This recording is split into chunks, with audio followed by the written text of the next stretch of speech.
The land of Britain was once considered a myth by the mighty Roman Empire. To them, it was nothing more than an old legend. This would change in the year 55 BC when Julius Caesar set his sights on this fabled island and sailed towards its shores. The historical discovery would end in defeat. Almost a century later, the Romans found glory when Roman Emperor Claudius stepped foot on British soil. They set their eyes on Stonehenge, using the sacred site for their worship and rituals. Londinium was established, and the Romans seized control of the land. But what happened next in the history of the United Kingdom? To understand this fascinating land, we must start from the very beginning.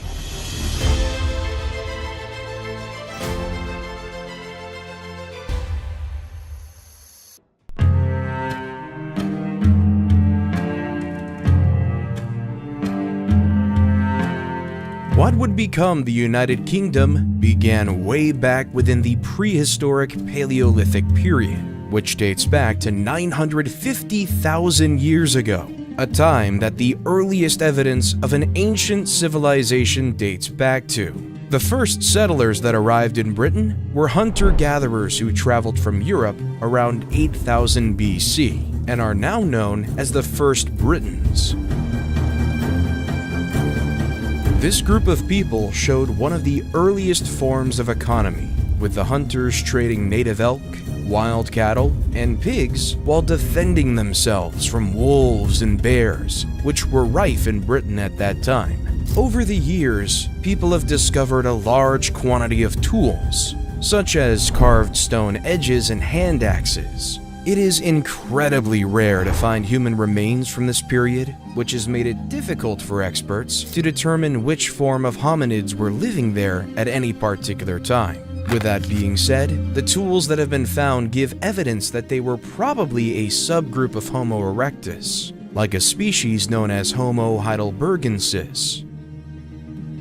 Trying to follow the movements of the Homo erectus is also very difficult, with the early sites that have been discovered being divided by many years and spread out around Europe, making pattern forming difficult.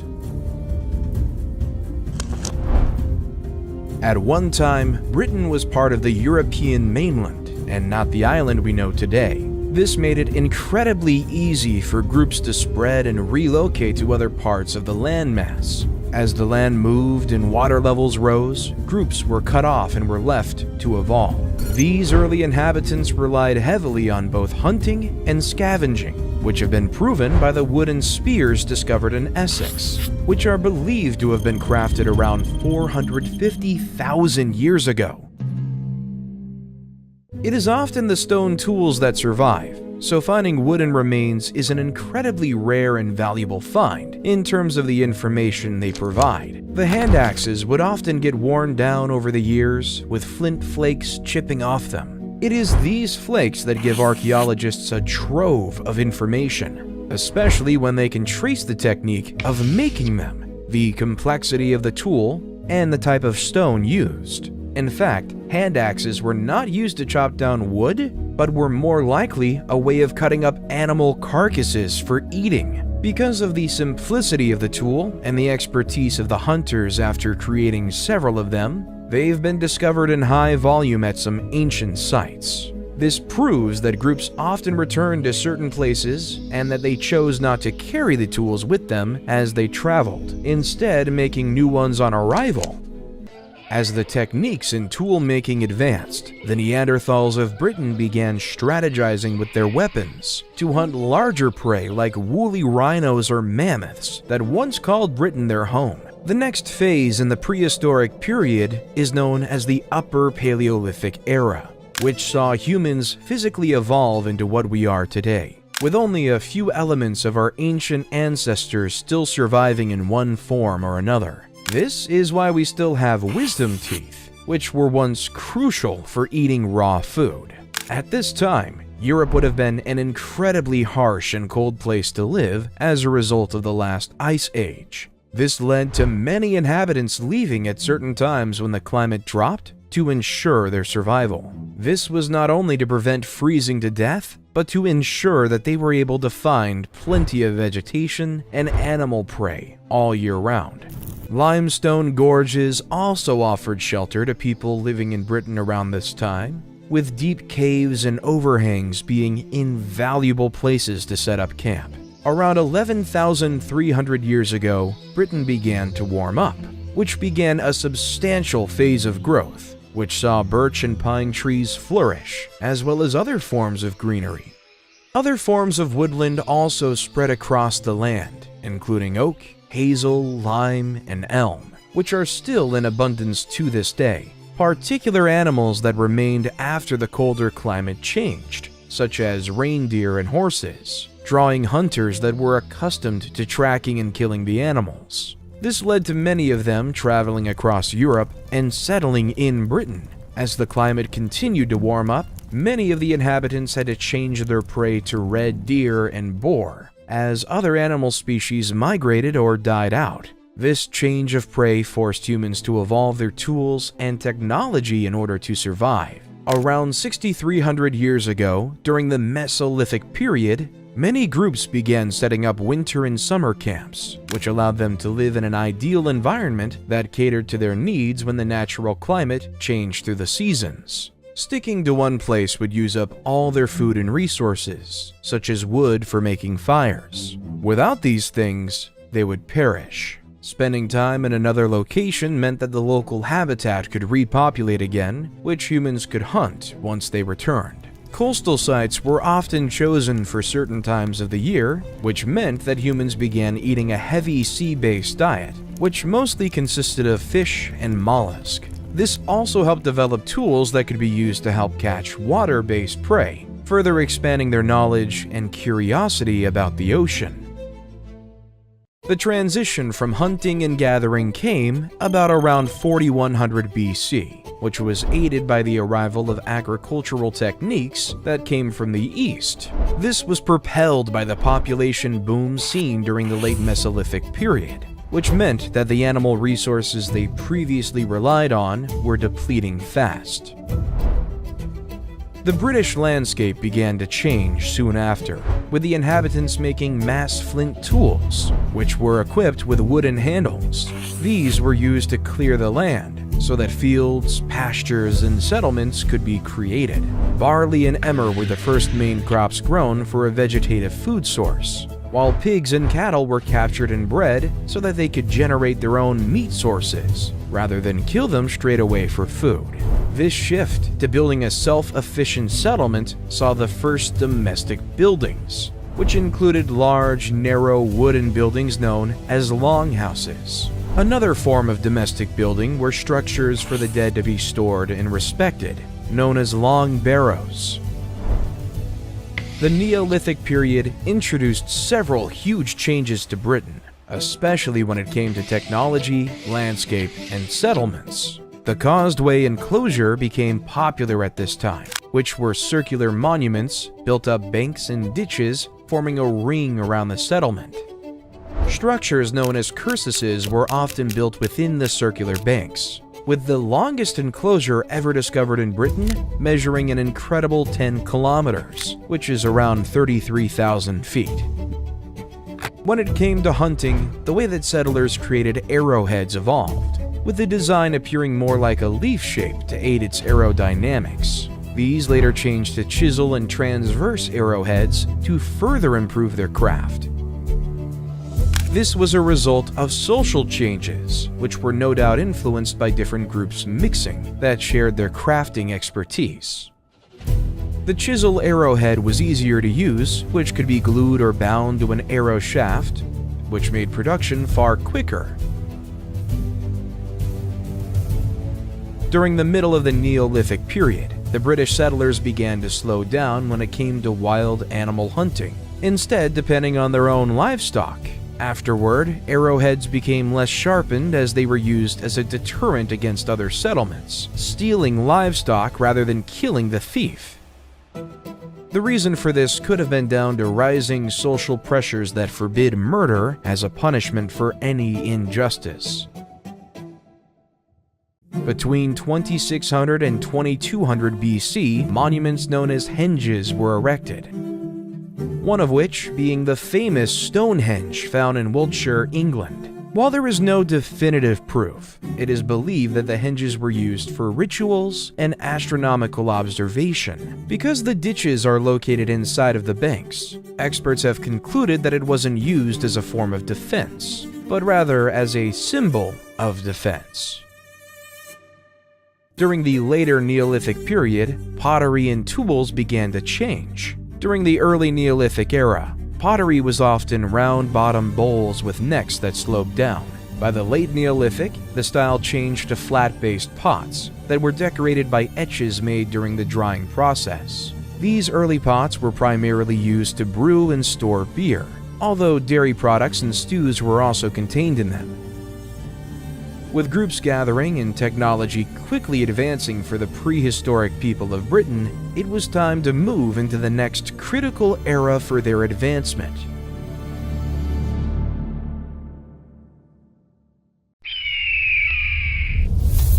The Bronze Age. The arrival of metal and beaker-style pots represents the change in Britain, ushering in the Bronze Age of the country that began in 2200 BC.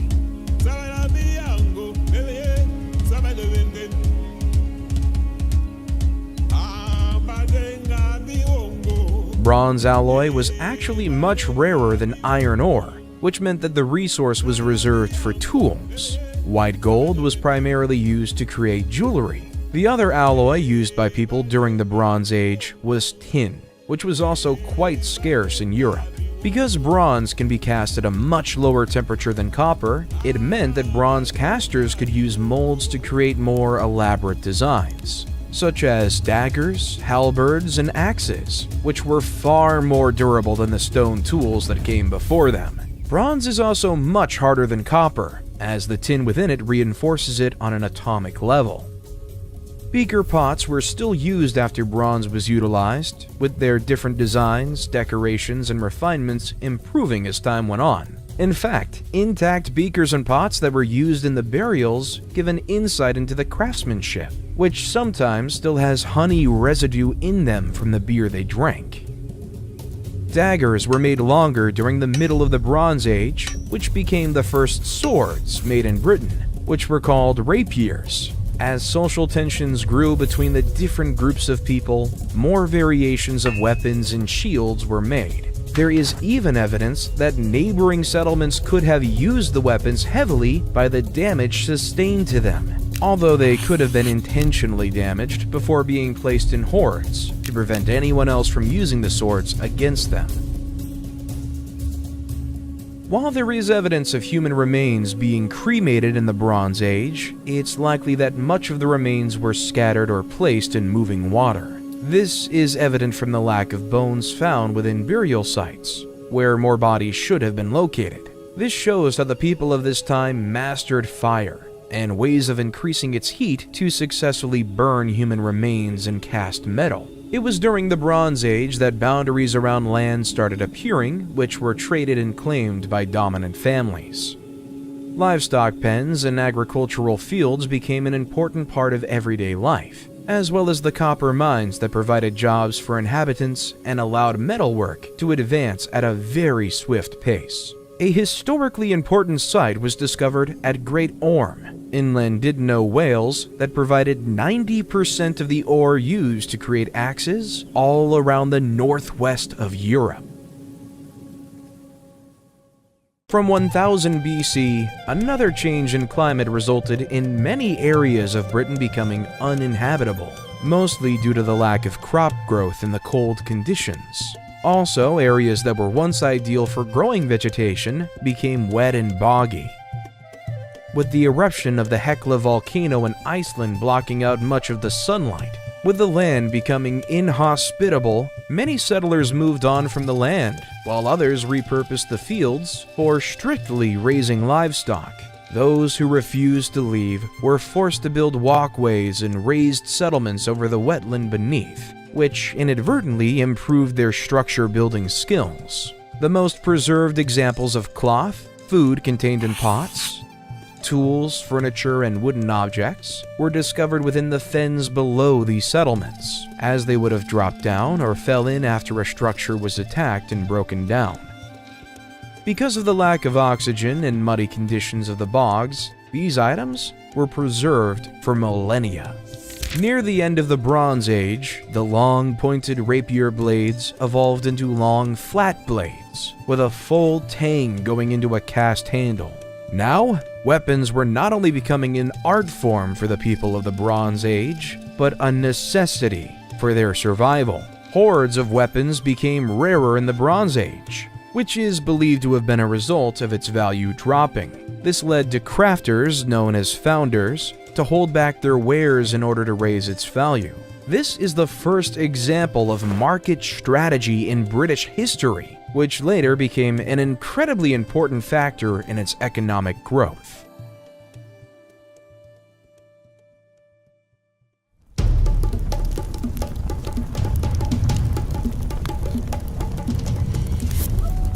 The Iron Age began around 1200 BC in the Middle East and southeast of Europe, which is best known for the extensive iron and steel crafting that took place. While it was rare, there were some settlers who were dabbling with the smelting of iron during the end of the Bronze Age. Although it wasn't until the Iron Age that the craft skyrocketed around Europe. The Iron Age was vital to the advancement of the human race, as it helped speed up civilization growth, provide more resilient and permanent settlements, and opened up more possibilities when it came to crafting tools and creating weaponry that kept up with the advancement of other groups spread around Europe who could pose a threat. Because steel is much stronger than bronze and lasted longer, it improved the creation of tools. These tools were also developed for agricultural use, which further established long-lasting settlements around Britain. It wasn't just tools and weaponry that saw an evolution, as art, farming techniques, religious beliefs, and alphabetic writing started to rise in Britain. The European Iron Age started in the Mediterranean region and moved towards the center of Europe as the years went by.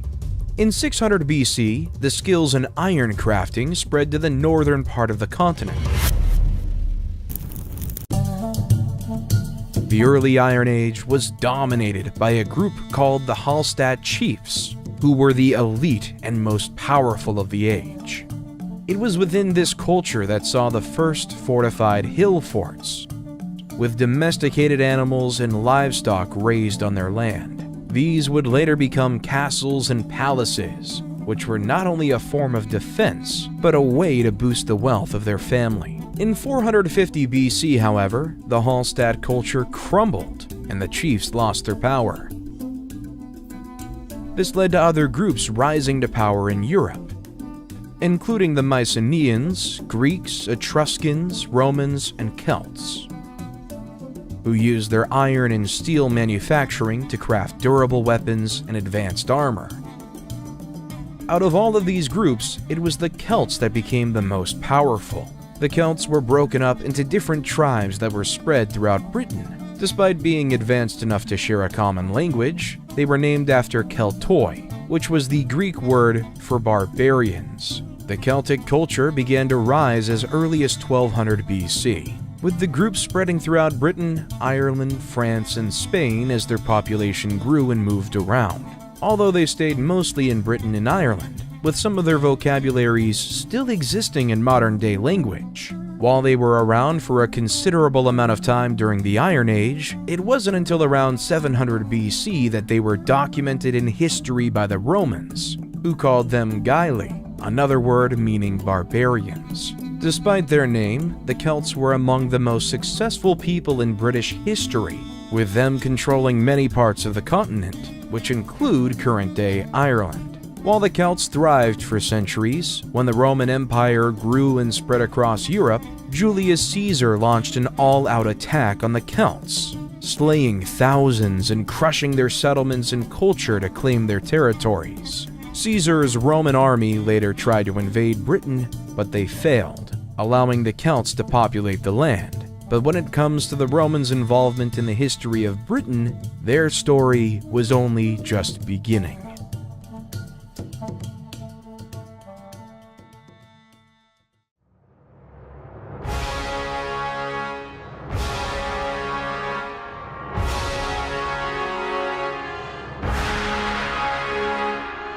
As the Roman Empire continued to grow, they eventually took control of most of Britain. Before then, the empire had dominated the Mediterranean Sea. They successfully stormed the ancient cities of Carthage and Macedon before taking control of Egypt and Syria. After traveling through the Alps, they eventually reached Albion, which was the original name for Britain. By the time the Romans arrived, the Iron Age settlements had advanced further, having thriving agriculture, wooden structures, and large communities. Trading routes had also been established between the Britons and the people of Gaul, who lived in what we now know today as France and Belgium. Here, wine and the first forms of currency were traded. While Julius Caesar failed to take full control over the island, he returned in the years 55 and 54 BC out of stubbornness and his interest in taking control of the trading that was going on. Caesar planned on disrupting the Belgae trade routes in the English Channel and believed that the Britons were going to help their friends across the sea as a response to the hospitality. This made the people of Britain enemies of the Roman Empire. Caesar managed to persuade the Roman Senate to support his invasion of Britain, telling them the land was rich in silver, a claim that he had no proof for. Before its discovery, Britain was hidden away and had gone undetected by the Romans. In fact, many people in the empire thought that the island of Albion was a myth, a legend that told of barbaric groups who were involved in a practice that disgusted the Romans to their core. They drank milk from animals. Caesar's plan to invade and take control of Britain didn't go down well, with the Romans having to retreat to avoid being defeated.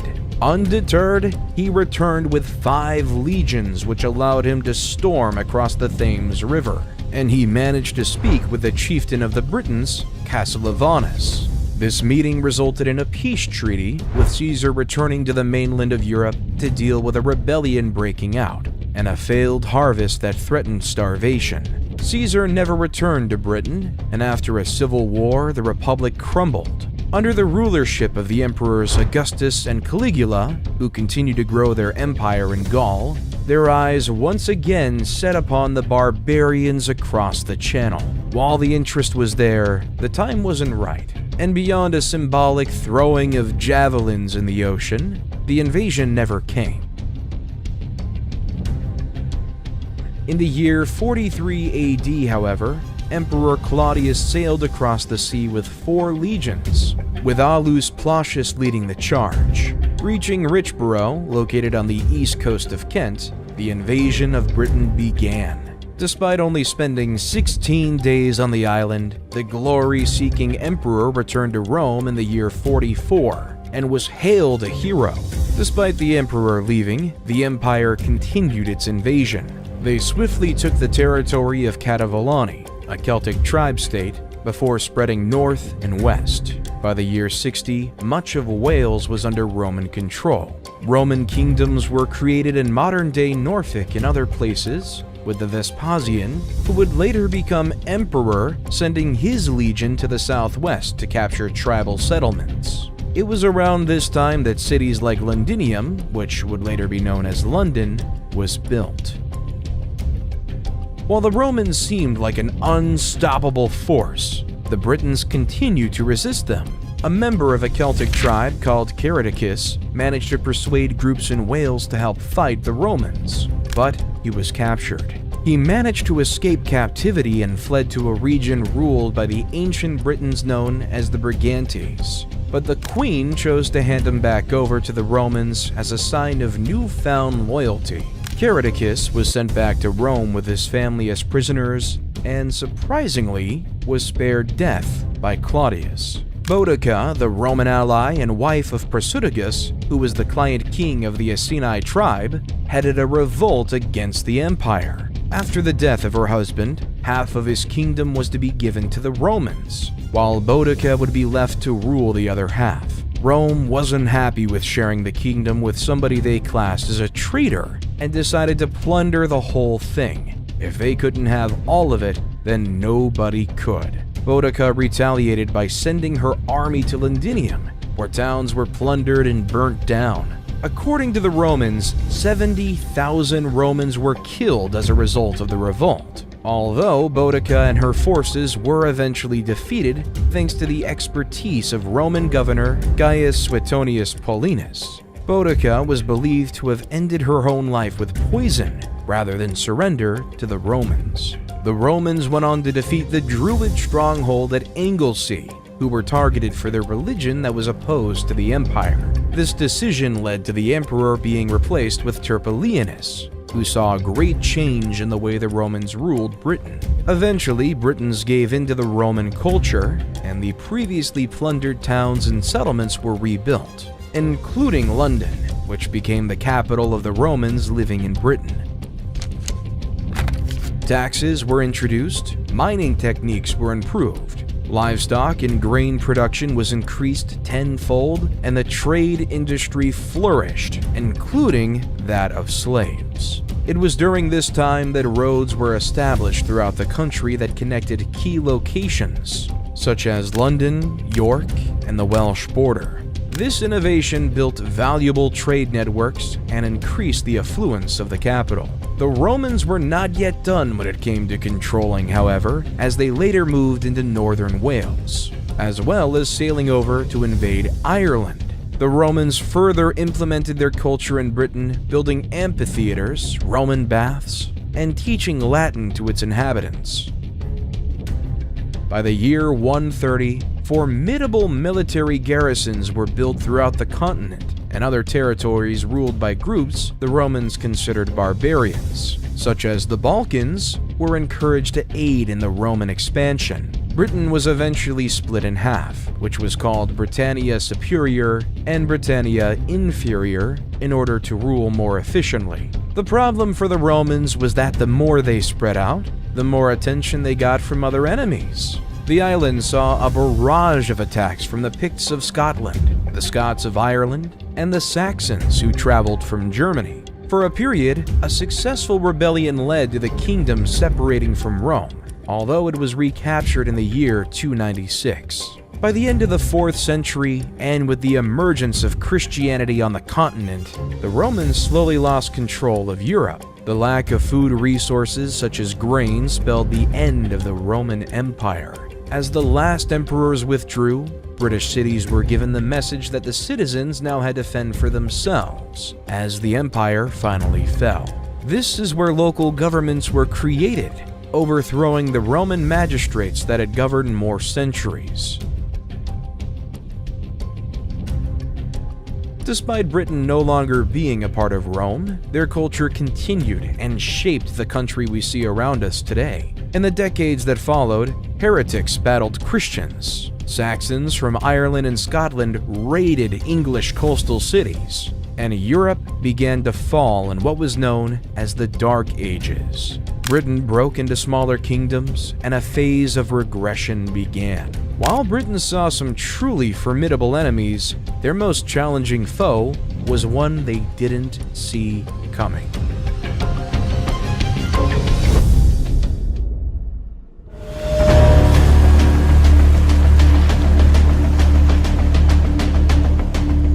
From across the crashing waves of the North Sea in the year 793, a group of Norse people from Scandinavia reached the shores of Britain. The first major violent incident committed by these invaders was the plundering of a Christian monastery, ushering in the 300-year-old age of the Vikings. As more longboats arrived, the barbaric invaders began raiding coastal settlements around England, Scotland, and Ireland. Eventually, the son of the legendary Ragnar Lothbrok, Ivar the Boneless, decided that it was time to take up roots on the island instead of simply pillaging them. This group of invaders would become known as the Great Heathen Army. In the year 865, the army arrived at one of the 4 kingdoms of Britain, East Anglia. Fearful of the warriors, the king of East Anglia, Edmund the Martyr, offered the warriors provisions, horses, and shelter in order to be spared the violence, pillaging, and being taken over. Following defeat, Edmund the Martyr was captured, possibly tortured, and killed. It only took a couple of years for the Vikings to capture York, the capital of one of the other four kingdoms, Northumbria. By the year 870, all of the kingdoms had been successfully taken over by the Vikings, except for Wessex. At this point, it was the Danish warlord Guthrum the Old who was leading the Norse army, while Alfred the Great remained king of Wessex. The two forces met in a bloody battle in 878, known as the Battle of Edington, where Alfred the Great claimed victory. This led to the two factions making a deal, which became known as the Treaty of Wedmore. In a strange turn of events, one of the requirements of the treaty was to have Guthrum baptized, with King Alfred becoming his godfather. The Vikings were also ordered to leave Wessex and never return. Soon after, the two rulers made another deal that defined boundaries and opened up trade routes between the two factions. Over many years, Viking customs had taken full effect in the territories they owned,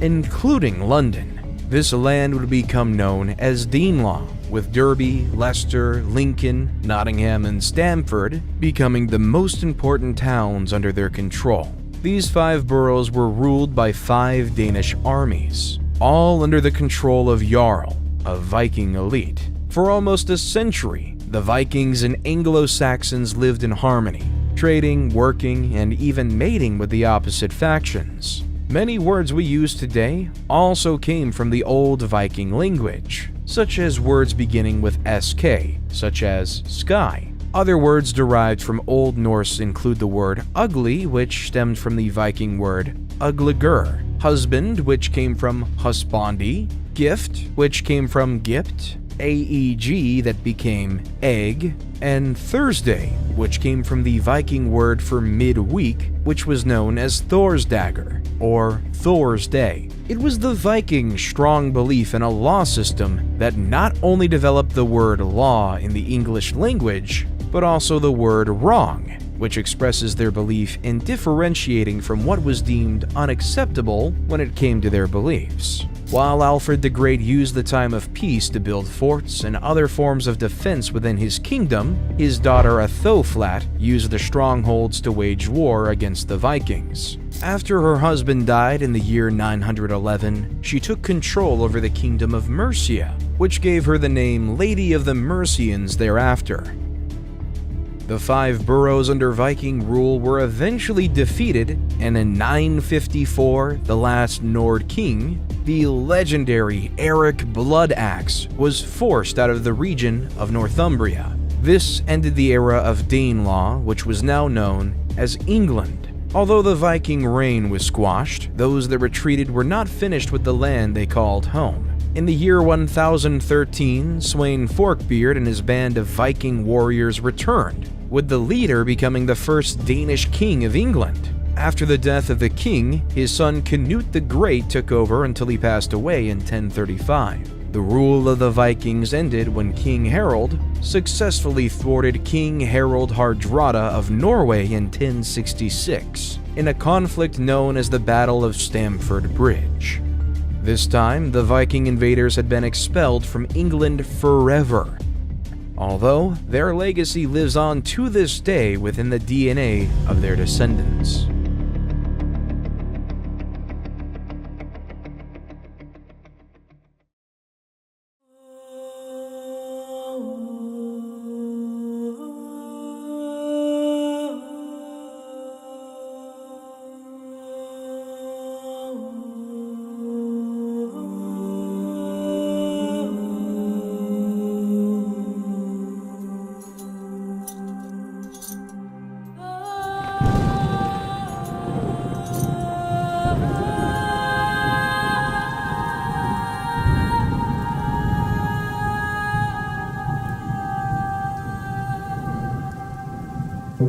The Middle Ages and the Viking Age overlap, with this period starting around the year 400 and lasting over 1,000 years. Ending in 1485, this period is broken down into 3 sections: the early, high, and late Middle Ages.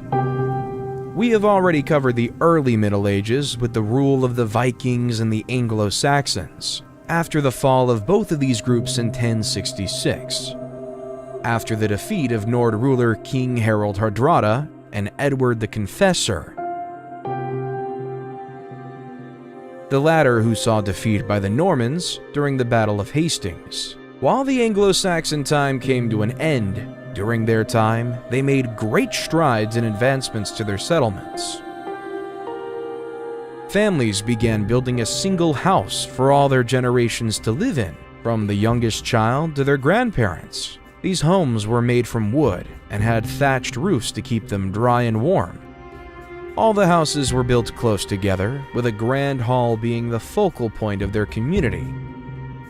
The heart of the home was known as the hearth, which was a fire that would be used to cook food, provide a light source, and keep the family warm. It wasn't just homes that the Anglo-Saxons improved, but the agriculture of the land. In fact, the main form of work during this period was farming.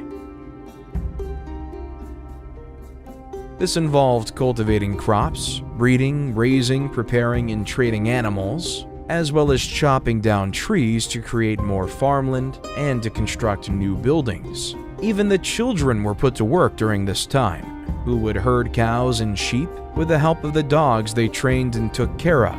There were also incredibly skilled professions within Anglo-Saxon communities, including blacksmiths who made everything from weapons to tools, carpenters who built furniture, carts, and bowls, cobblers who used leather to make shoes, and jewelers who used precious metals to craft beautiful items that could be traded with the wealthy. In fact, it was the Anglo-Saxons who invented the plow, which completely changed the way farming was done. They also discovered that when tamed, a horse could do a much better job of pulling plows through the soil than oxen, speeding up the farming process exponentially. Regardless, their time had to come to an end, with the Anglo-Normans taking root. The Normandy dynasty began with William I, also known as William the Conqueror, who ruled England until his death on September 9, 1087. The invasion of England was no easy feat, with even the mighty Roman Empire struggling to take over completely. This heralded William as a hero, which brought him much attention throughout the rest of Europe. It was during his reign that the landscape of the continent changed dramatically once more. The first stone-built Norman castle was built in Wales, with others joining them throughout the island. In fact, the Normans invaded much of Wales and built their castles to establish strongholds against anyone who opposed them. The Normans brought beautiful stone architecture to England, including the breathtaking Canterbury Cathedral, which was finished in 1077, the Tower of London, finished in 1078, the Oxford University, which was founded in 1096, and the commission of the Domesday Book, which recorded land valuation throughout England and parts of Wales. While William was considered a great ruler by the Normans, the feudal system implemented in the country meant that Anglo-Saxon landowners and farmers were now peasant farmers, working for whatever governing power was above them. They were stripped of their heritage, hard work, and wealth. The feudal system saw a quarter of the previous owner's land given to William the Conqueror, while another quarter of the land was donated to the Church of Rome. The remains of the land were given to the people who were loyal to William, who held high status. In return, these people were tasked with the duty of creating an army from those living in the area, if William ever needed it. For these noble folk, however, the job was beneath them, which led to them putting knights in charge of recruitment and training. The peasant farmers who the crown stole from were not spared this duty, with them being forced to swear allegiance to the knights. With their advance in agriculture came more variety in the food they grew and ate. The Normans grew a liking to spiced food, often cooking with caraway seeds, ginger, cardamom, pepper, and nutmeg. Because the Normans celebrated Christmas, these ingredients were added to their traditional winter meals, with the affluent of society having grand feasts that included pheasants, peacocks, wild boar, jellies, and custards. Common foods eaten by peasants were salted or pickled foods such as pickled herrings, bacon, and vegetable broths because they took longer to expire. While the noble members of the land washed their feast down with wine, the peasants drank strong ales. The high and late periods of the Middle Ages, which spanned the 11th to the 13th centuries, saw a great deal of change that negatively impacted the country. The feudal system encouraged huge social changes in class systems, while rebellion saw mass upheaval, while the introduction of the Renaissance saw introduced artistic expression and storytelling that would eventually give famous playwrights such as William Shakespeare and Christopher Marlowe the tools to tell the common people political or romantic stories that were often inspired by real-life events from the past. This period of time has been romanticized by literature and modern media, portraying the period as one with blushing maidens, eye-watering feats, majestic castles watching over the people of the land, and knights bravely galloping into battle mounted on a steed. In truth, it was a difficult and dangerous life for most of the populace. Eventually, after several sons of William the Conqueror spent time on the throne, William the Conqueror's grandson, Stephen of Blois, became king in the year 1135.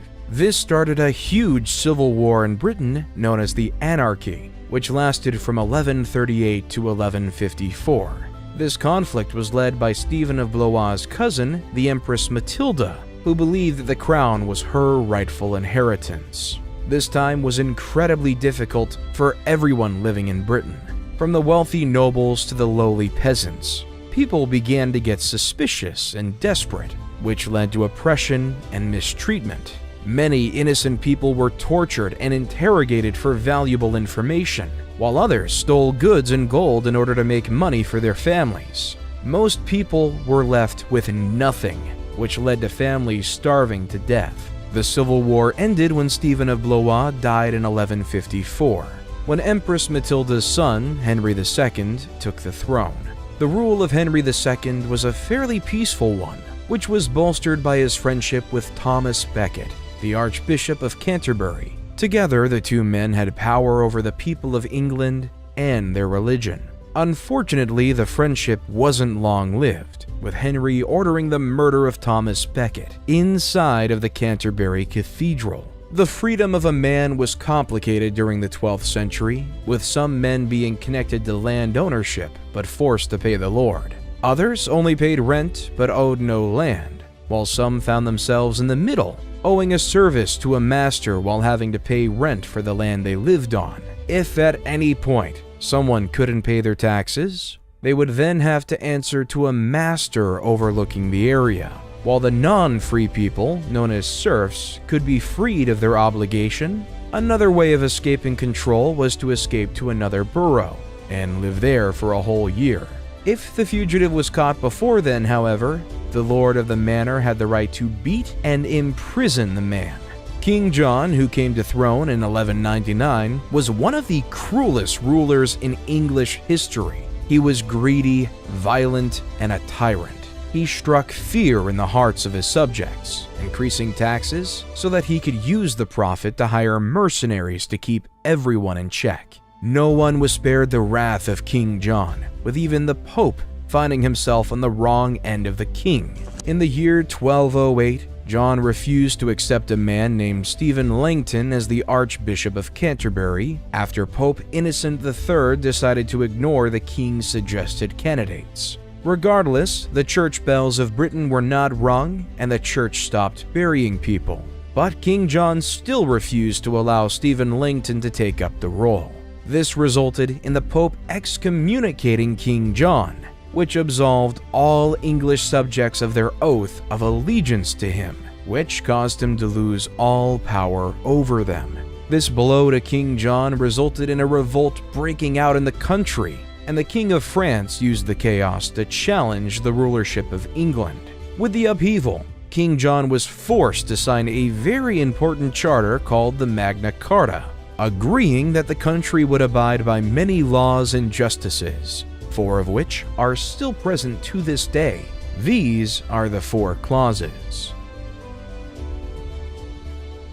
With no other choice, the French invasion in full swing, King John eventually accepted Stephen Langton as the Archbishop of Canterbury. This decision led to the forces of the country abiding the king again, which allowed them to defeat the French armies on the coast of Flanders, located in Belgium. In 1265, King Henry III was incredibly against the citizens of the country having any say in the kingdom's rulership. The Earl of Leicester, Simon de Montfort, thought differently and opposed the king. While the Magna Carta laid the groundwork for the prominent laws of the country, Simon de Montfort created the first Parliament of England, electing people to speak on behalf of the average person. Just like today, the representatives of Parliament had their expenses paid. In 1298, taxation control was given to Parliament, bolstering the institution. One of the most devastating pandemics in British history was the Black Plague, which devastated the population in 1347. In fact, over 200 million people died from the viral disease throughout Europe in total, with 1.5 million of those coming from Britain. The initial English plague lasted 3 years, ending in 1350, with the disease popping back up multiple times in the 50 years that followed. For many years, it was believed that the plague was passed on by rats, but it's now believed to be an airborne disease that would kill those infected in just a few days. Peasants were affected the worst, as there were so many poor people living in close contact with each other. Due to the unprecedented volume of people dying, rotting corpses were left piled up in the street, with the primitive science of the day offering no cure or prevention for the plague.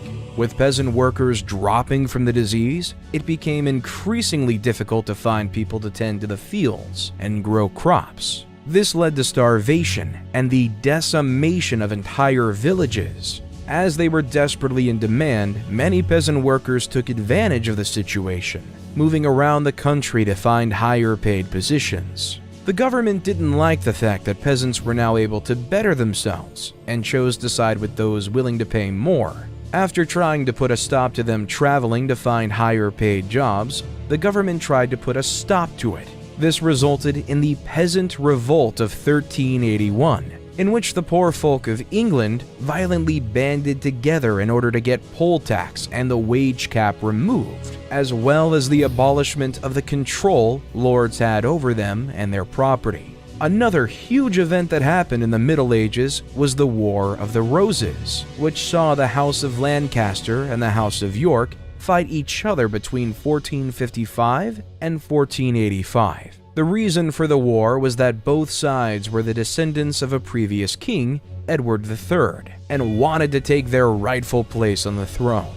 The last significant battle of the Wars of the Roses, the Battle of Bosworth Field, saw one of the most famous kings in English history, Richard III, fall in battle. After this, Henry VII took the throne, who married Elizabeth of York, and joined the two opposing houses of Lancaster and York together. With the birth of the infamous Henry VIII, the Tudor period was ushered in.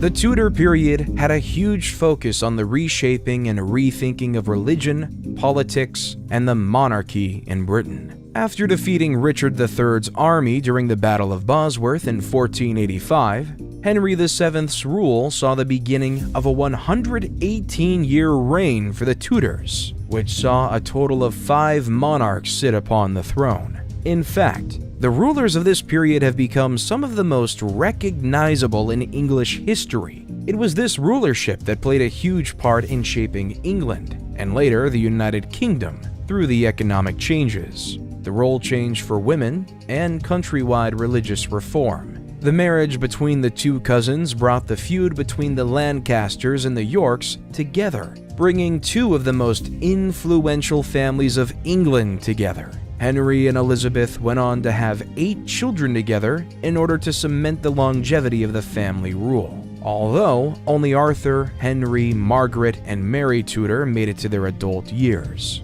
Arthur went on to marry Princess Catherine of Aragon, but soon died after. Princess Margaret married James IV, which earned her the title of Queen Consort of Scotland. Princess Mary went on to marry the French King Louis XII, and Henry VIII became the King of England. As Henry was the second son of the monarchy, he was prepared for a career in the church. But after his two other brothers died, he was made king in 1509. In fact, he lost his two brothers and father in a 7-year period, which is a testament to the short lifespan people had back in those days, regardless of status. Henry was keen to find a wife and turned to his own brother's widow, Princess Catherine of Aragon, to take up this role. Henry's 36-year rule saw many impactful changes to the country and caused some of the biggest controversies in English history up until that point. The first of which was his change in attitude towards his wife, who failed to give him a male heir to the throne after 23 years of marriage. He became so desperate for a male heir, in fact, that he eventually turned his back on the Catholic Church and began his own, the Church of England. With the king now able to establish his own marriage and annul rules, Henry allowed himself to remarry so that he could have a son to ensure his legacy remained on the throne. This freedom allowed Henry to have 6 marriages in total, which allowed him to have many children, while only one would be a boy. His son, Edward VI, was crowned king in 1547 after Henry passed away of tuberculosis. In a twist of irony, after all the effort his father put into ensuring the bloodline continues, Edward died just a few years later in 1553, leaving no male heirs to take up the mantle. This death left the Tudor government in chaos, with only his 2 sisters, Mary and Elizabeth, being the only candidates for succession. This wasn't ideal, as they were both female and had religious views that were not in line with that of the Protestants, the religion that Henry VIII was converting the Catholics to. In fact, it was Edward's devout Catholic half-sister Mary that was the rightful heir to the throne. Due to her religion, however, Edward named Lady Jane Grey as queen, who was his cousin once removed because she was a Protestant. Mary, however, wasn't going to let her birthright go to another relation. This resulted in Lady Jane only reigning for 9 days before being executed for high treason, along with her husband, 2 of his brothers, and the former Archbishop of Canterbury, Thomas Cranmer. Now, with Mary on the throne, the Tudors were once again thrown into chaos, as she set about reversing all the work her father and brother did, reverting the primary religion of England back to Catholicism.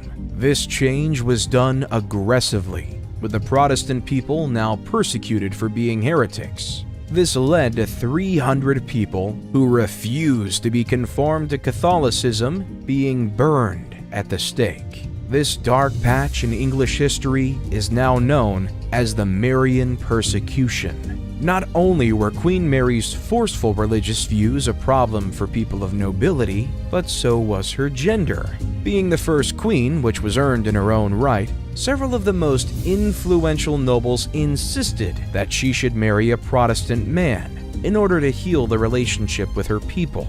Mary, who would not be pushed around, chose to marry the Spanish Prince Philip II in 1554 instead.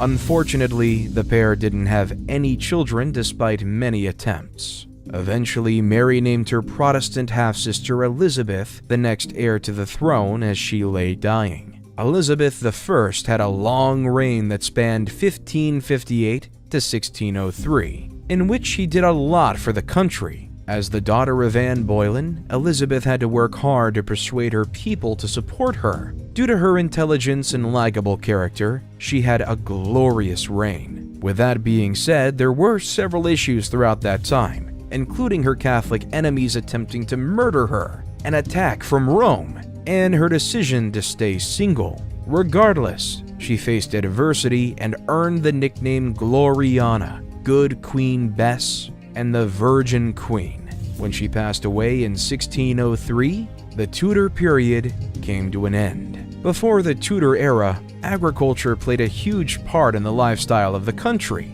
with 90% of the population working on farmland. This was an incredibly hard life that came with a low life expectancy. As the age of exploration began, the focus shifted to trade. Coal, tin, iron, and lead mining began to grow exponentially, which made the country incredibly rich. With that being said, famine and poverty was still rife in Tudor England. In 1530, however, the cruel laws against beggars were abolished, and vagrants were allowed to beg as long as they had a license. This led to an influx of beggars, which resulted in a new law being passed in 1547, which meant that anyone caught begging would be imprisoned for 2 years. In 1550, this law was changed again, with the punishment for the vagrant being a flogging, which meant that they were struck on the back with a whip or rod. The rule of Elizabeth I introduced the Poor Law in 1601, which gave the poor a tax relief, as well as other forms of support. It was during this time that the criminal system took a preference to physical punishments, rather than being thrown into prison. This included flogging and putting into stocks, which would add humiliation to the punishment. Those who committed the more serious crimes, such as murder, still resulted in execution. The noble and affluent criminals would still be beheaded like previous centuries, while the poor and common population would be hung at the gallows, often with crowds gathering to watch the spectacle.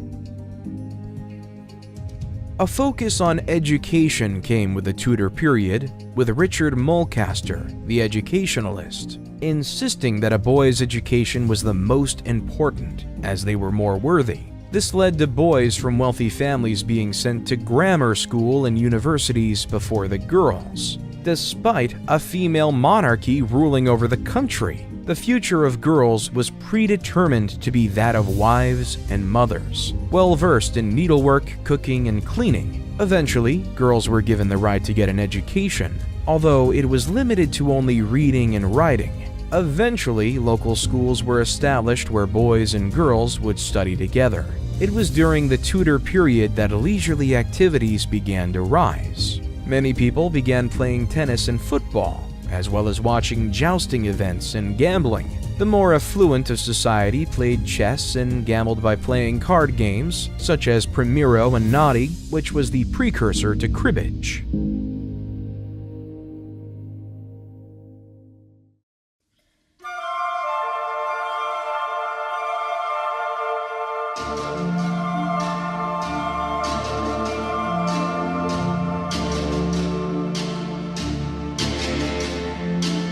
After Elizabeth I passed away in 1603 and the reign of the Tudors came to an end, James VI became king. James was the son of Mary, Queen of Scots, who had been executed for treason and had become a martyr for the Catholic faith. While many hoped that James would support the Catholic religion, he refused to repeat the same mistakes as Queen Mary by trying to roll back the Reformation.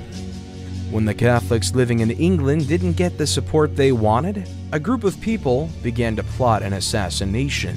This plan involved blowing up the Houses of Parliament on a day that they knew the king would be present. In 1605, Guy Fawkes and his group of conspirators stored a large volume of gunpowder in a storeroom that was directly below the House of Lords. Unfortunately for the conspirators, the plan was foiled on November 5th. Which led to all of the men being hung, drawn, and quartered. This day became known as Bonfire Night, celebrated with fireworks every year on November 5th. Despite the assassination attempt, on the whole, James brought peace to the country, joining England and Scotland together, who had previously been locked in conflict. After James died, it was his son Charles that took the throne in 1625. Charles was devoted to the Anglican Church and loved the arts, which was reflected in his rule without a parliament in place. Eventually, he was forced to recall Parliament so he could raise money, but he refused to give them any power and control over the land and church. This led to a civil war breaking out in August 1642. This conflict snowballed, with the number of people killed estimated to be in the millions through the 9 years it raged on. The civil wars forced castles to go into service, some of which hadn't been used for their military purpose since the Middle Ages. Many of them were sieged by opposing factions in order to gain strongholds that would provide a strategic advantage. In 1647, King Charles was defeated by the Parliament's army, led by Sir Thomas Fairfax and Oliver Cromwell. Charles was held prisoner at Carisbrooke Castle, where peace negotiations were to take place. Unbeknown to Fairfax and Cromwell, however, Charles was secretly planning a second civil war, which broke out a year after he was imprisoned. This led to the king being executed in 1649.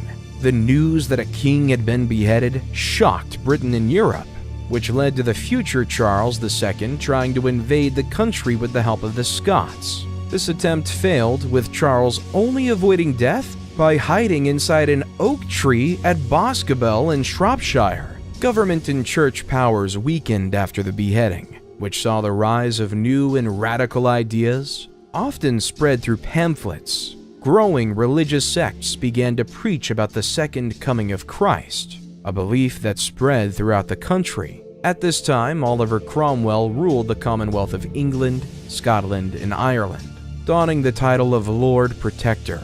Although Cromwell had his own radical religious views, he allowed all religions to be practiced throughout the country. Cromwell used his army to keep control of the country right up until his death, when his forces weakened, and Charles II was free to return in 1660 to rule the country. The reign of Charles II, which spanned 25 years, saw changes to art, architecture, daily life, and leisure.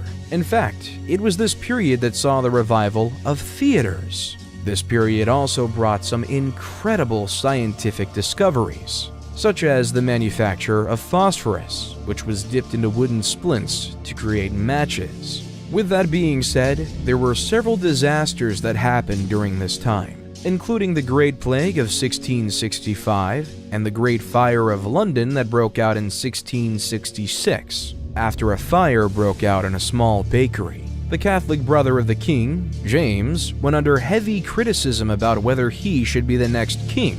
Regardless, he succeeded his brother, becoming King James II.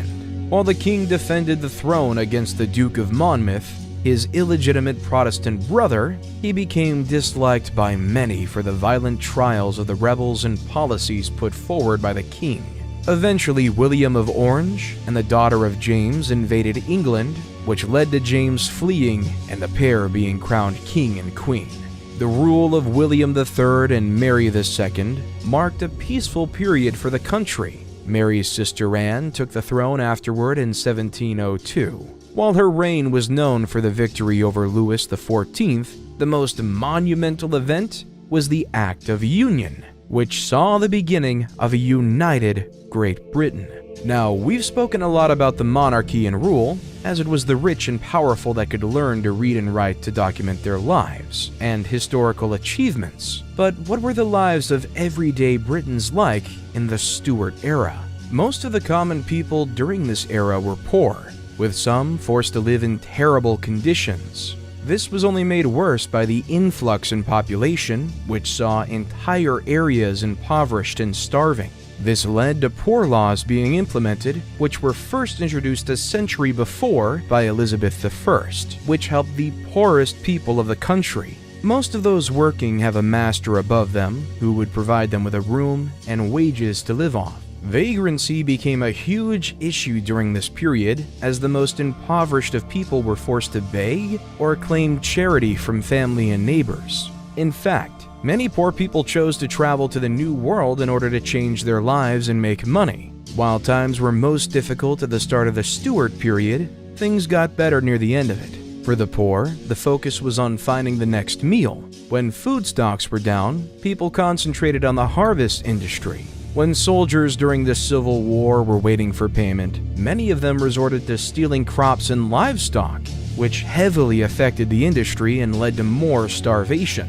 While the working class ate legume-based diets such as beans, soybeans, and lentils, the affluent ate rich meat diets and very sweet desserts. This led to many illnesses as a result, including diabetes and hemorrhoids. While there was a lot of poverty in England, many people held jobs to provide for their families. Merchants and store owners flourished during the Stuart era, which gave them the money to leave London when the plague broke out.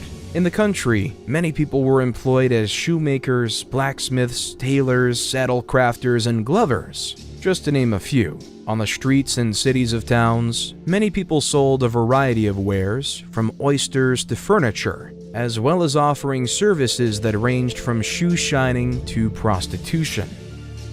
Those working on farms would be in charge of milking cows, collecting eggs, tilling the fields, and taking care of the livestock.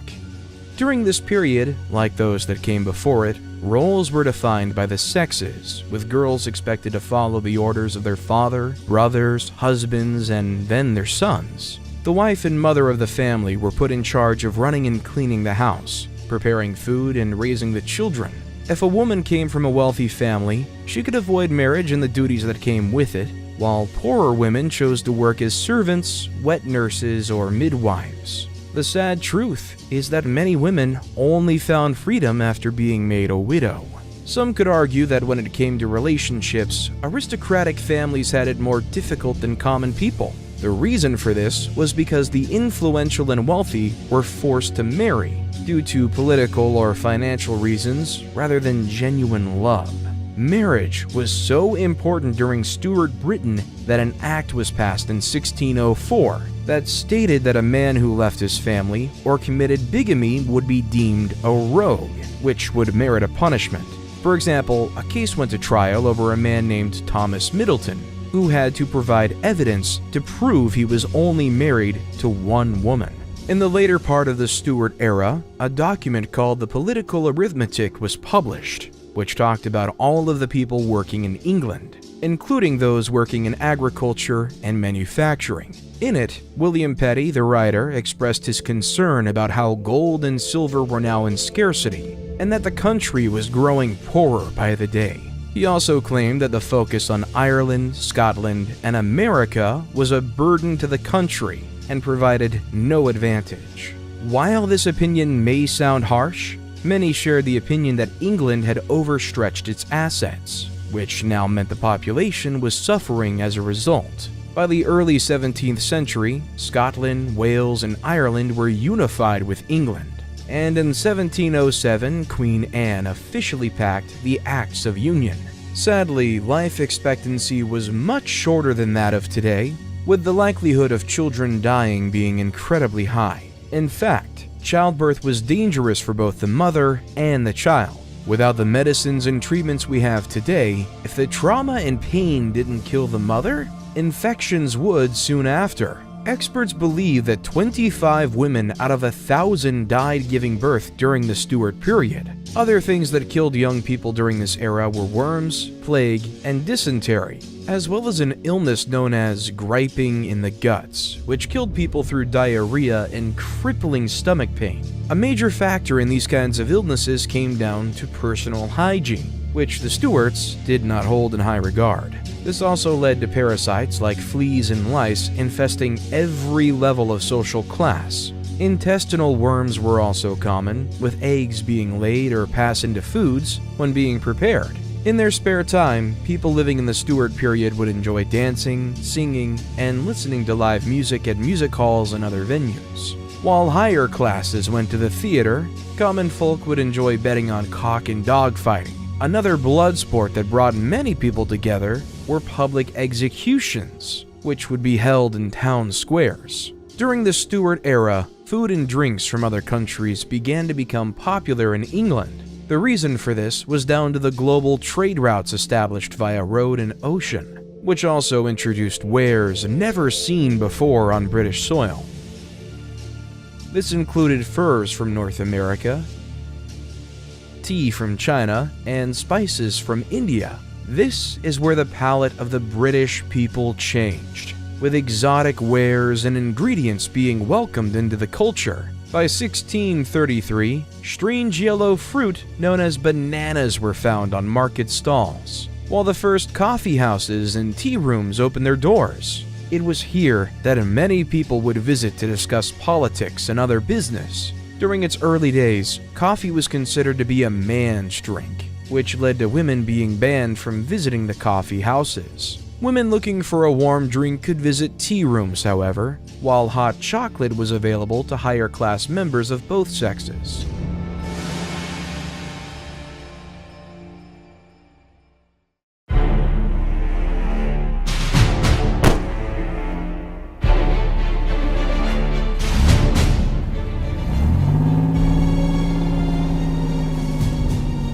The 18th century, known as the Georgian era, saw the rise of the Industrial Revolution, where England was dominated by the age of steam, network of canals, and factories manufacturing on a larger scale. With that being said, the workshops were still small, such as textile workers who would spin weave, dye cloth, and repair clothing.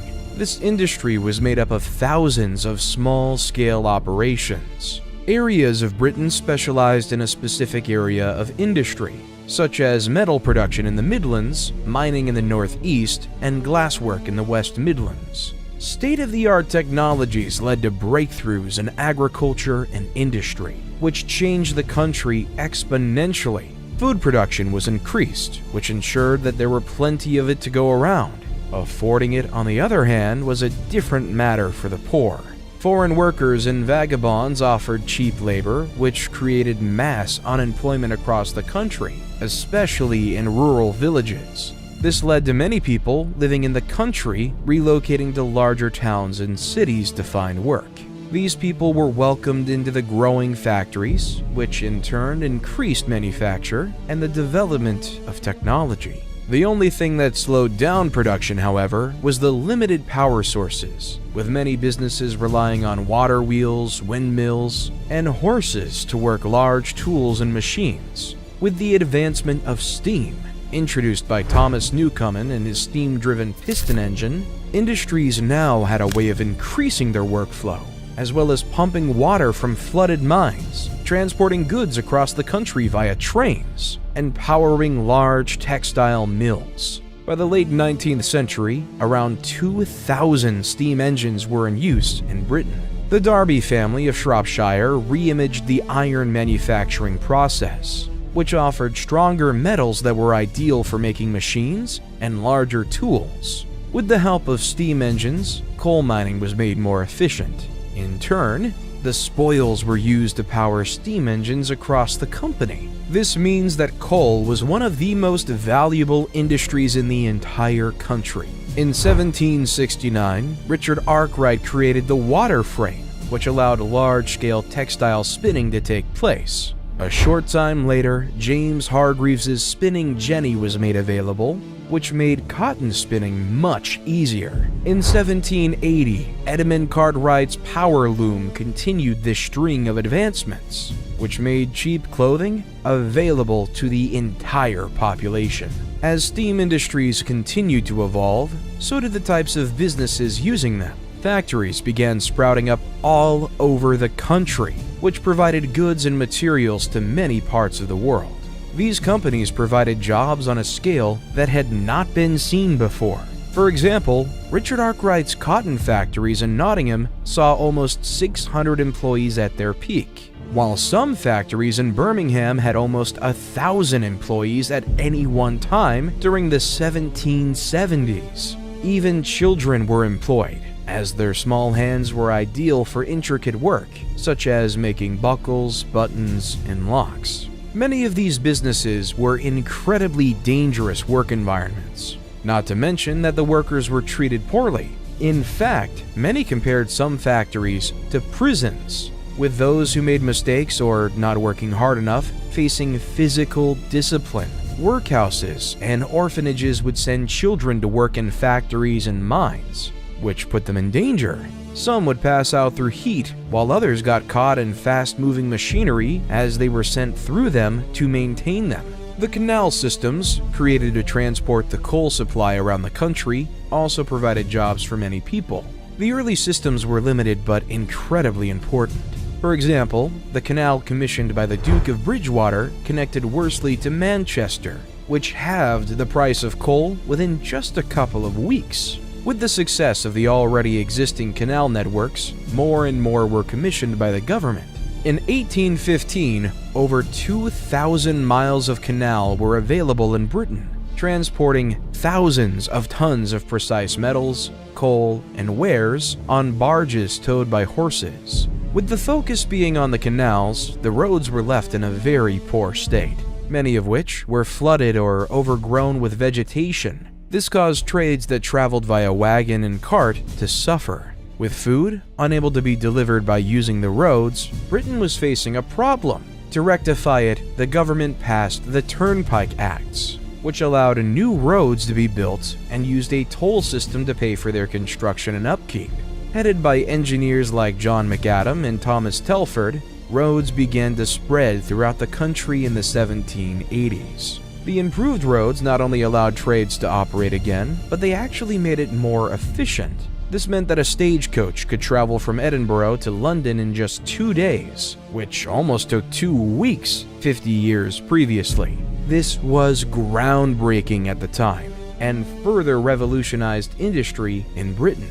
The people of Britain adopted a strange fascination for criminals and lawbreakers during the late 1700s, with those committing crimes being depicted as heroes in newspapers and printed pamphlets that were circulated throughout the streets. Tales of daring thefts and crimes led to highwaymen, people who preyed on traveling carriages, becoming celebrities. These characters became legends and inspired many others to do the same. When a thief called Jack Sheppard was publicly hung in 1724, 200,000 people turned up to celebrate his career.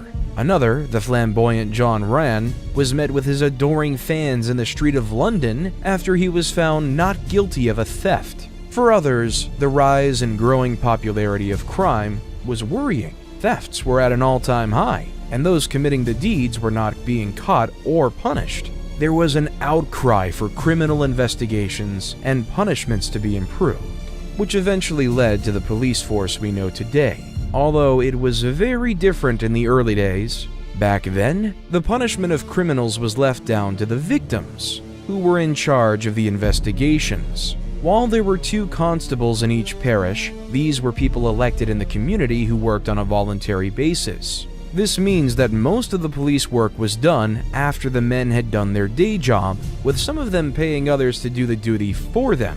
Later, a group of paid watchmen were hired in London, known as Charlies, who were close to what we know of modern policing today. These men would patrol the street, perform investigations, and arrest criminals. Part of their duties was to bring drunk people home and yelling out the time for people. Many accused the watchmen of being ineffective and cried out for changes to be implemented in the system.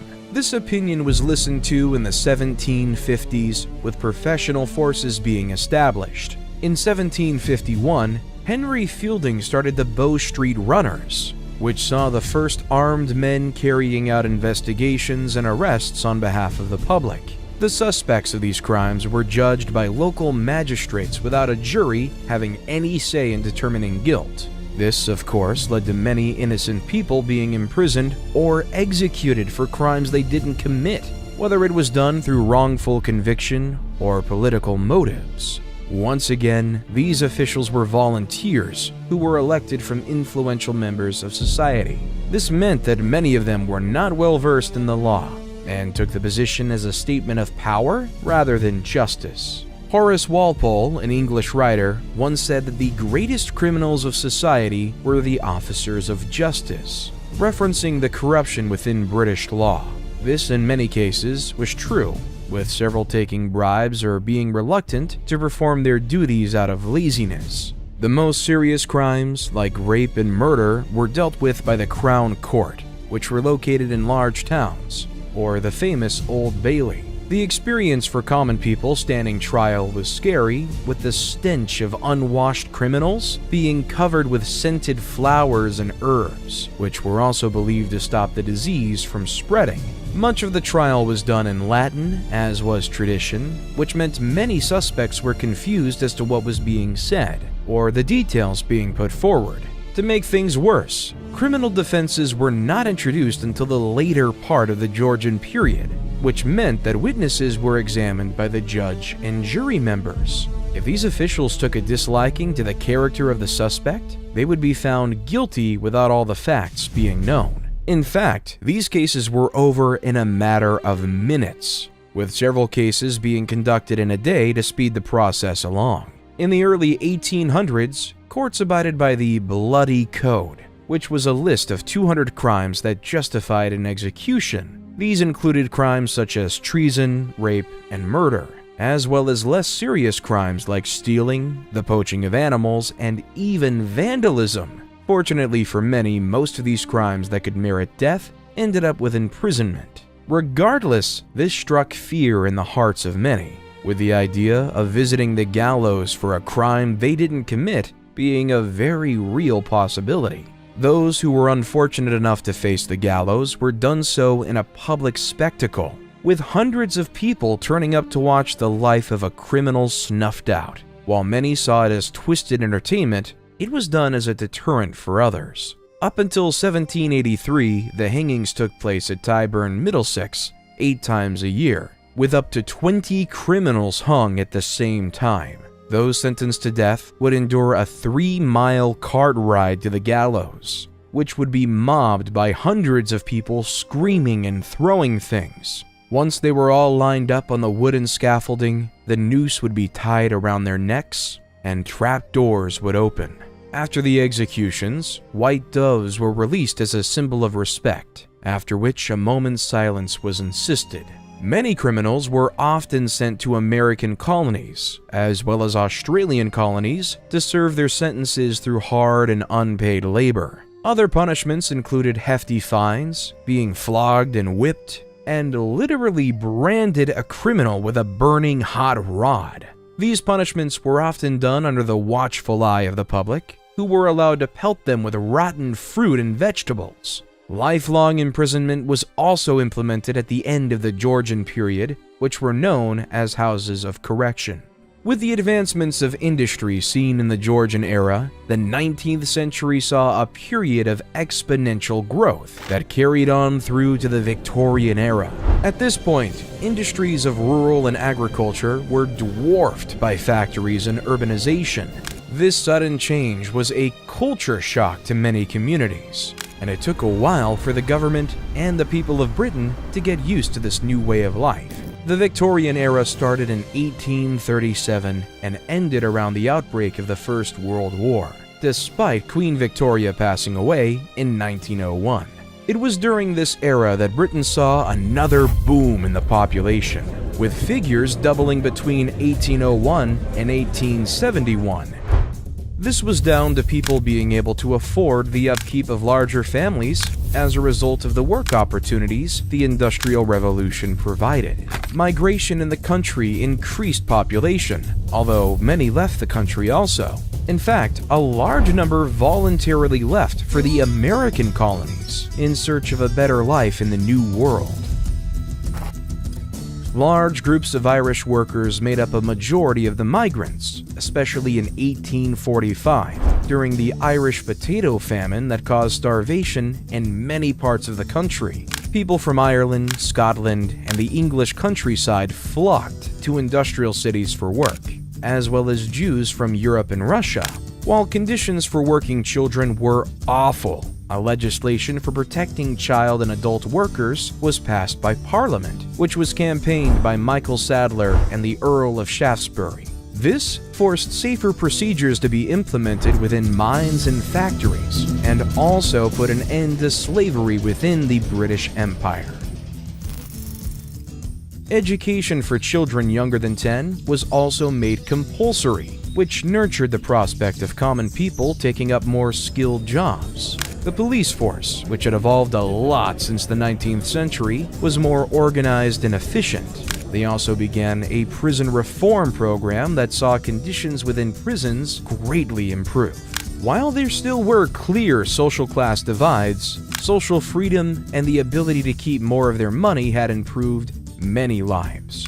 Entrepreneurs taking advantage of the opportunities within the Victorian era used their wealth to rise in society, building huge houses and emptying domestic servants to take care of the household.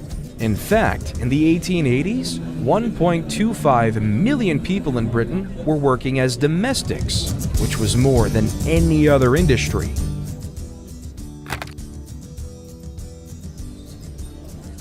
This was the first time that the hierarchy wasn't governed by royalty or lordship, which ushered in a new era of social change. The working class was eventually allowed to vote in 1918, with the suffrage of women ending in 1930.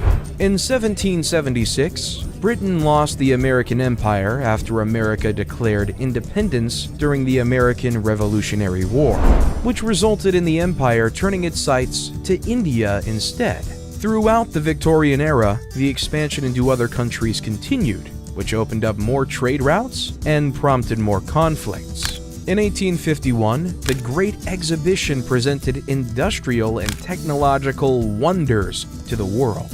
At this point, the British Empire was the leader of trading and military strength, making it a force to be reckoned with. In fact, the British Empire held so many territories that the sun never set upon the empire, referencing how far their control reached. It was during the Victorian period that leisure really boomed, with religious holidays, seaside vacations, museums, theater, sports, and music halls hitting peak popularity. With better education and opportunities, middle-class members of society could now become skilled laborers. For the poor, however, circumstances were just as bad as those seen centuries before. The houses of the middle class evolved during this period, with iron cooking ranges appearing in most homes. These ovens not only cooked food more efficiently than before, but also heated tanks that provided hot water. Gas-powered geysers also sent hot water from the tanks to the bathroom, which eliminated the need for a maid to carry buckets of heated water up the stairs. The coffee shops that were once a hub for the affluent and politically minded had been replaced with offices that communicated with others through the revolutionary telegraph system. This allowed Britain to trade with the entire world, which was only improved further in 1877 with the invention of the telephone. The English scientist and inventor Henry Fox Talbot invented the first photographs in 1834, which were known as sun pictures.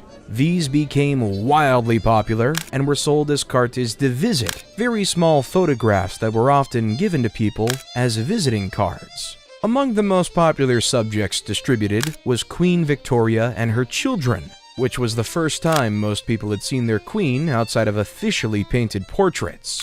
At the Great Exhibition, George Jennings presented his state-of-the-art lavatories, which he called halting stations. This invention proved to be more sanitary than people relieving themselves in secluded corners of the street, which led to public lavatories being erected. In 1852, a men's room was built in Fleet Street, with a woman's lavatory being built in the Strand. It was Thomas Crapper who developed the flush aspect of the lavatory and also invented the U-bend.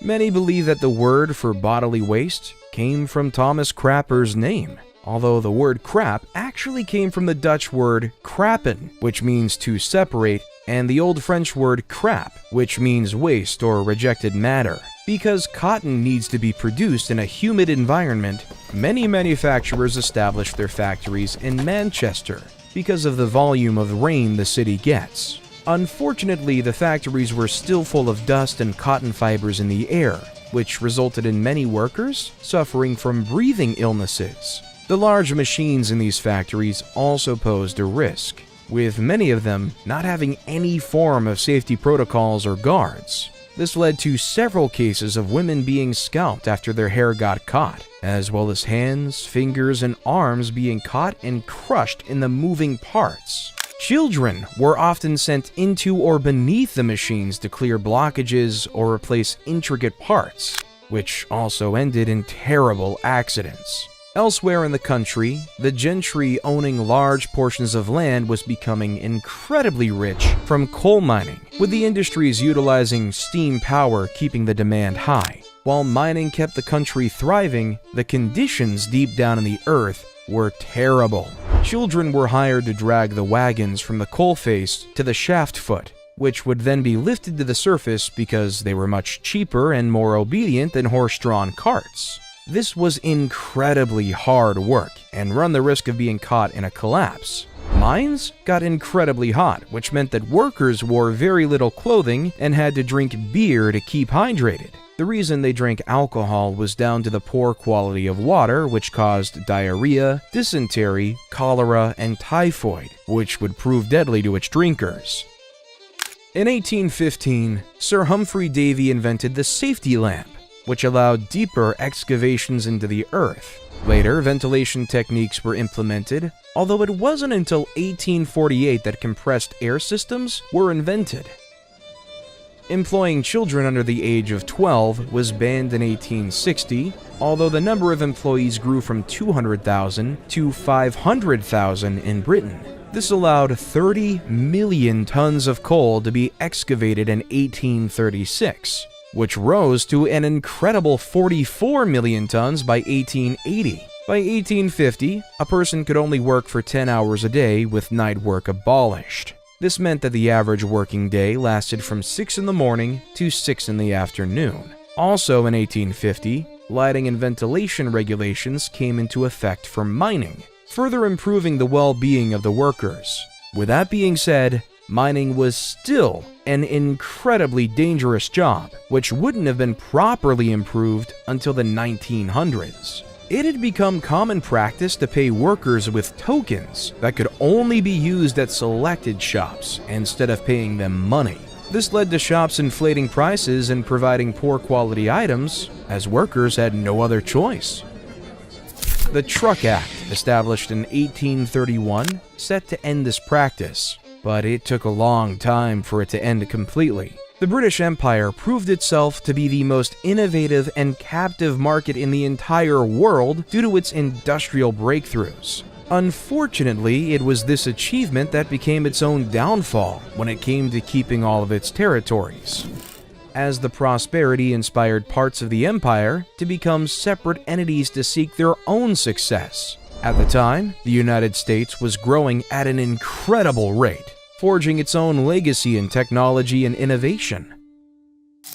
After the death of Franz Ferdinand and his morganatic wife Sophie, Duchess of Hohenberg, Austria-Hungary blamed Serbia, which led to the July Crisis. Eventually, on July 28, 1914, Austria-Hungary declared war on Serbia. Along with other countries, Britain offered up its services in what is now known as the First World War.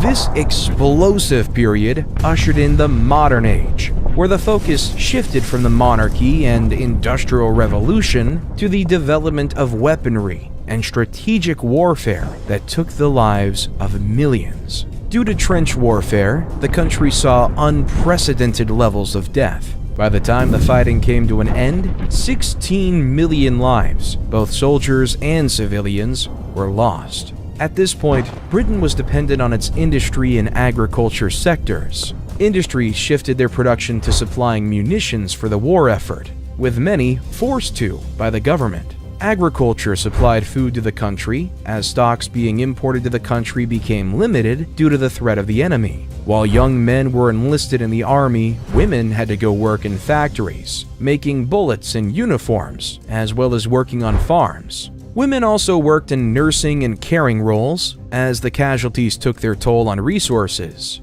While it was those on the front line that fought for victory, it would not have been possible without the efforts of those back home in Britain. At the start of the war, miners were told not to join the army, as they needed to provide coal for the war effort. As the conflict raged on, however, miners were drafted as tunnelers, who were tasked with the dangerous job of digging tunnels to set explosives beneath enemy trenches, as well as placing landmines on the battlefield. The Germans were far more prepared for the war, which gave them a massive advantage in trench warfare. While there was a focus on drafting experienced miners, there was not enough to fill the quota, which led to civilians being trained as miners and sent to war. Eventually, the British were more skilled at tunneling than the Germans. With many miners enlisted in the army, there was a shortage of coal in October 1916, which led to the supply being rationed per household. Those who refused to enlist in the army were forced to become miners instead to help maximize the coal supply. Many people working in agriculture were enlisted in the army, which greatly affected the industry. Because U-boats were blocking imports coming into the country, farm work was crucial. This work was only made more difficult as blacksmiths and plowmen were taken from farms to fight, making it incredibly difficult to replace them. In order to replace the male farm workers, the Women's Land Army was established, which sent 260,000 women to farms to help agriculture work continue. While the war ended on November 11, 1918, sadly, this wasn't the last time Britain saw war and mass death.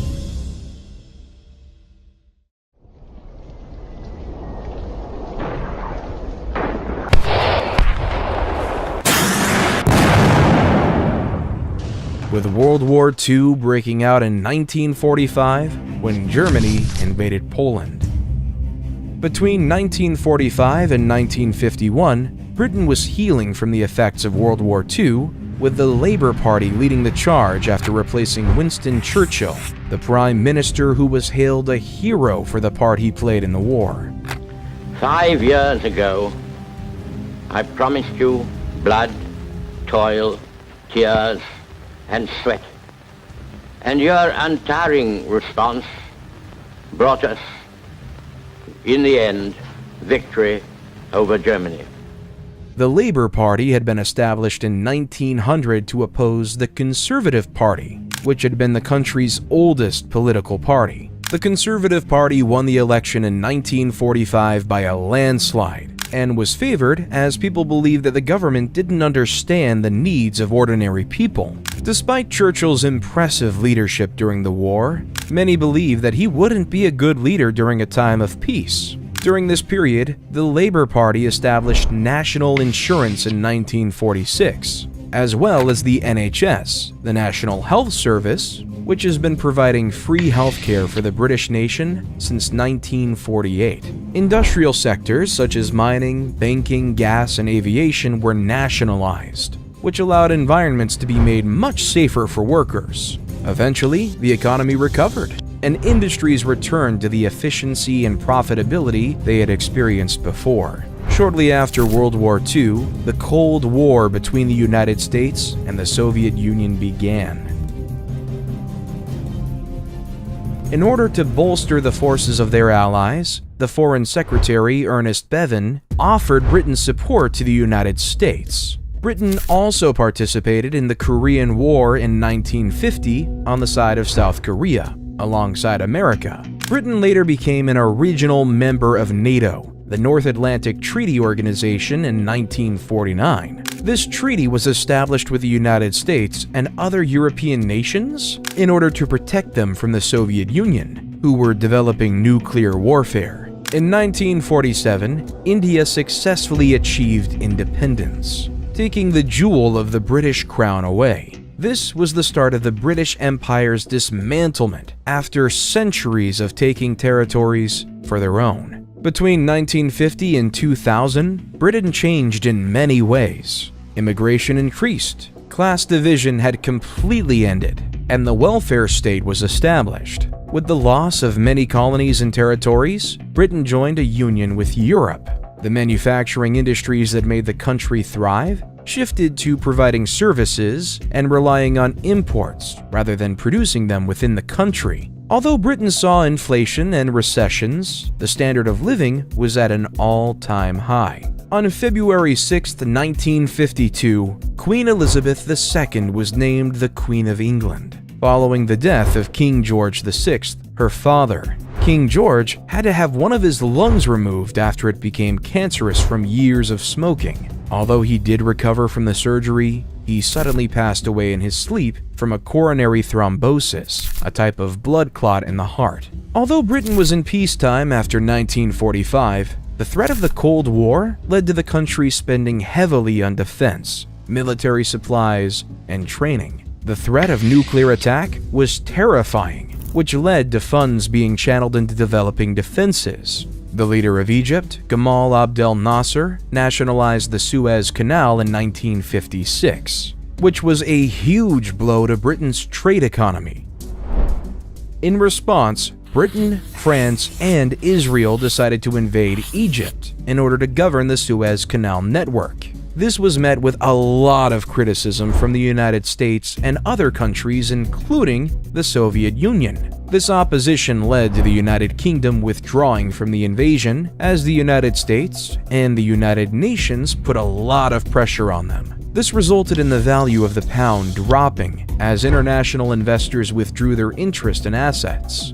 This led to a financial crisis that proved that Britain needed to rely on allies when it came to military strategy following the two world wars. The 1960s brought a new age of liberation and expression, with the culture shifting to new art, experimental music, and creative fashion. This period of anti-conservatism moved away from traditional institutions and practices, further diminishing the class divide. The country also went through a period of reform, which tackled issues such as abortion, divorce, sexual orientation, and racial discrimination, subjects that were taboo up until this point. Unfortunately, this period also saw one of the worst economic states the country has ever seen. Britain was spending too much money on their defenses and imports and wasn't investing enough in industry, causing jobs to be lost and profits to fall. In the 1960s, the relationship between the Unionists and Republicans in Northern Ireland broke down, with conflicts breaking out between the two factions. The Unionists wanted to remain within the United Kingdom, while the Republicans fought for independence as they wanted a united Ireland. In 1969, Britain sent its army into Northern Ireland to quell the conflict, which was met with retaliation from the Irish Republican Army, who violently attacked soldiers. In 1972, 14 Irish Catholics were killed during a march, which became known as Bloody Sunday. This only heightened tensions, which led to Britain taking over the control of the Northern Ireland government. While this was only meant to be for a short period of time, it lasted 35 years. Britain tried to share power between the two Irish factions, but the plan failed, and violence broke out once again in 1974. The price of oil rose exponentially in the 1970s due to other countries taking control of their own industries, which severely affected the British economy. This crisis led to union strikes and the Labour Party coming into power. Led by Margaret Thatcher, Britain's economy saw massive changes made. Message is, Mr. President, the Tory philosophy works when we have the courage to put it into practice and the perseverance to see it through. Not all of which were met with a positive response. Following the monetarism theory, the government made many cuts to spending, which caused many jobs to be lost. This caused the 1981 riots that saw youths lash out about poor job prospects and the feeling of discrimination among the black community.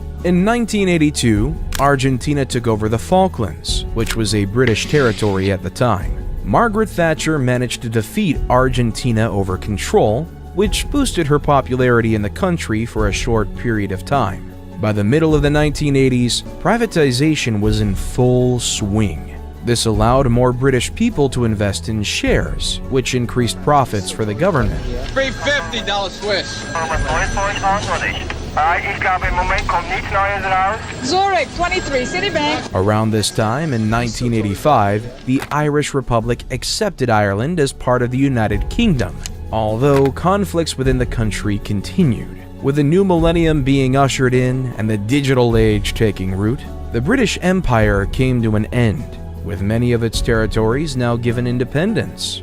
Britain entered into a union with Europe to bolster its economy and trade industry, but this split opinions. Eventually, it led to the 2016 Brexit, where the majority of the British people chose to leave the Union. Elizabeth leaves Westminster. The Queen is crowned, symbol of hope. Queen Elizabeth rides forth. Another extraordinary chapter has been written. With the death of Queen Elizabeth II on September 8, 2022, after reigning for an incredible 70 years and 214 days, the United Kingdom moved into a brand new era.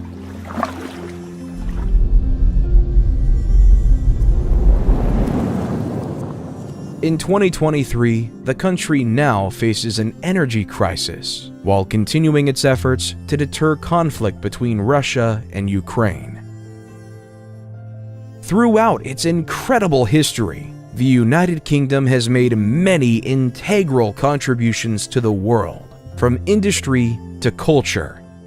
Since World War II, Britain has made a huge impact on culture, literature, film, television, music, and theater, which continues to act as an inspiration for many nations. The most significant contribution, however, would be the English language itself, which has become a universal language around the globe, which has brought many cultures, economies, and nations together.